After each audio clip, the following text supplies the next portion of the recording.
জি। হাপলা two সিটা কোন দিকে? কার কাছে যাবেন? আনিসুজ্জামান। কি কাজ? আচ্ছা, একটু ব্যক্তিগত কাজ। এটাই তো জানতে চাচ্ছি, ব্যক্তিগত কাজটা কি? আশ্চর্য, ব্যক্তিগত কাজের কথা আপনাকে কেন বলবো আমি? কি হলো, আপনি উকি ঝুঁকি মারছেন কেন? আচ্ছা, আপনি আমাকে বলবেন প্লিজ, মানে শাপলা টু সিটা কোন দিকে? শাপলা টুসি এই কোয়ার্টারে না, আপনি ভুল কোয়ার্টারে আসছেন। আমাদের বাসায় যখন কোনো মেয়ের বিয়ের বয়স হয় তখন তাকে বিষ খাইয়ে মেরে ফেলা হয়। বিষকে তো আবার এমনি এমনি খাওয়ায় না, আয়োজন করে অনুষ্ঠান করে তারপরে বিষ খায়। পোলাও মাংস রান্না করা হয়, তেল স্বজন সবার মিষ্টি নিয়ে, এটাকে আমাদের বাসায় বলে শ্রাদ্ধ বিয়া। আপনি এখানে কি করছেন?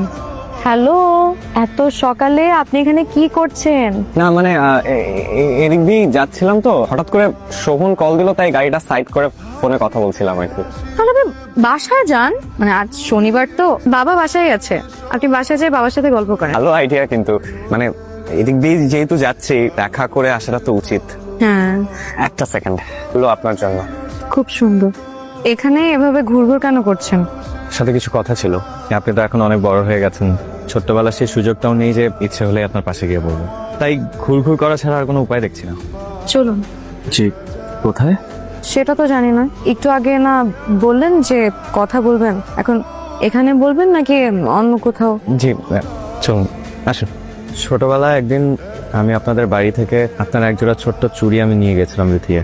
তারপর আমার ফ্যামিলি দেশ ছাড়ে, চুড়িগুলো তখন আমার পকেটে। তারপর ওখানে গিয়ে বাবার ব্যস্ততা, আমার পড়াশোনা সবকিছু মিলে আর দেশে আসা হয়নি। তবে আপনার এই চুড়িগুলো নিয়ে আমি 16টি বছর আপনাকে মনে পেয়েছি। তারপর?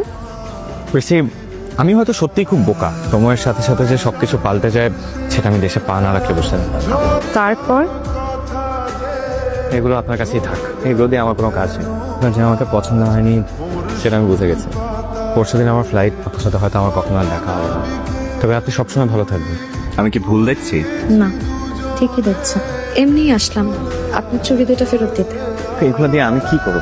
এতদিন যা করেছেন আমাকে তো আর সাথে নিচ্ছেন না, সারা জীবন কি নিয়ে থাকবেন? ভেবে দেখলাম আপনি আমার চুড়ি দুটো নিয়ে খুব ভালো থাকবেন।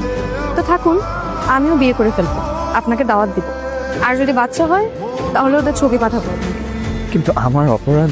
আপনার অপরাধের তো শেষ নাই, সেই ছোট থেকে চালাচ্ছেন আমাকে। 16 বছর পরও কেউ আসে? আমার যদি বিয়ে হয়ে যেত, আমার যদি বাচ্চা কাচ্চা হয়ে যেত? দেখুন, সময় কিন্তু এখনো আছে। আপনি চাইলে আমাদের গল্প। কোনো গল্প নেই। আপনাকে আমি একটা কথা জিজ্ঞেস করি, বিয়ে করব আমি আপনাকে, আপনি কি আবার আসবেন আমাকে বউ করতে? না হলে কিন্তু আমি অন্য কারো গলায় ঝুলে যাব। তুমি আবার আসো, তুমি আবার আসো।